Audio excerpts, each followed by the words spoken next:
ಏನು ಸಭೆ ಅಂತ ಇವಾಗ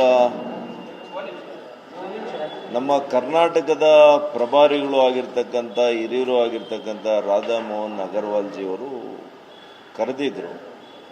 ಯಾವ ರೀತಿ ನಮ್ಮ ಭಾಗದಲ್ಲಿ ಅನ್ಯೋನ್ಯವಾಗಿ, ಯಾವ ರೀತಿ ನಮ್ಮ ಭಾಗದಲ್ಲಿ ಭಾರತೀಯ ಜನತಾ ಪಕ್ಷವನ್ನು ಸದೃಢವಾಗಿ ಕಟ್ಟಬೇಕು, ಪರಸ್ಪರ ಏನೇ ಭಿನ್ನಾಭಿಪ್ರಾಯಗಳಿದ್ರೂ ಕೂಡ ಅದು ಪಕ್ಷದ ಮೇಲೆ ಅದು ಪ್ರಭಾವ ಆಗಬಾರ್ದು,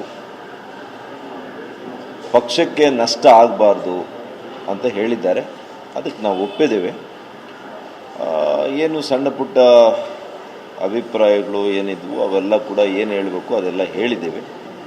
ಒಟ್ಟಾರೆಯಾಗಿ ನಾವೆಲ್ಲ ಕೂಡ ಪಕ್ಷದ ಒಂದು ಅಡಿಯಲ್ಲಿ ಪಕ್ಷಕ್ಕೆ ಯಾವುದೇ ರೀತಿ ನಷ್ಟ ಆಗದಂತೆ ಸದೃಢವಾಗಿ ನಮ್ಮ ಕಾರ್ಯಕ್ಷೇತ್ರದಲ್ಲಿ ಕಾರ್ಯವ್ಯಾಪ್ತಿಯಲ್ಲಿ ಹೇಗೆ ಸಂಘಟನೆ ಮಾಡಬೇಕು, ಹೇಗೆ ಪಕ್ಷವನ್ನು ಒಳ್ಳೆಯ ರೀತಿಯಲ್ಲಿ ಕಟ್ಟಬೇಕು ಅನ್ನೋಂಥದ್ರ ಬಗ್ಗೆ ಹೆಚ್ಚಿನ ಅಂಶಗಳು ಚರ್ಚೆ ಆಗಿದೆ.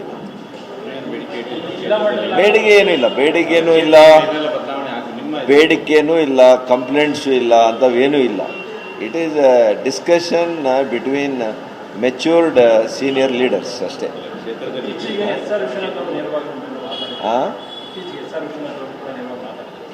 ಅದ್ರ ಬಗ್ಗೆ ಎಲ್ಲ ಮಾತುಕತೆ ಆಗಿದೆ, ಎಲ್ಲ ಕೂಡ ಸರಿ ಹೋಗುತ್ತೆ. ಬರುವಂಥ ದಿನಗಳಲ್ಲಿ ಪಕ್ಷವನ್ನು ಸಂಘಟನೆ ಮಾಡುವಂಥ ಸಂದರ್ಭದಲ್ಲಿ ನಾವೆಲ್ಲ ಕೂಡ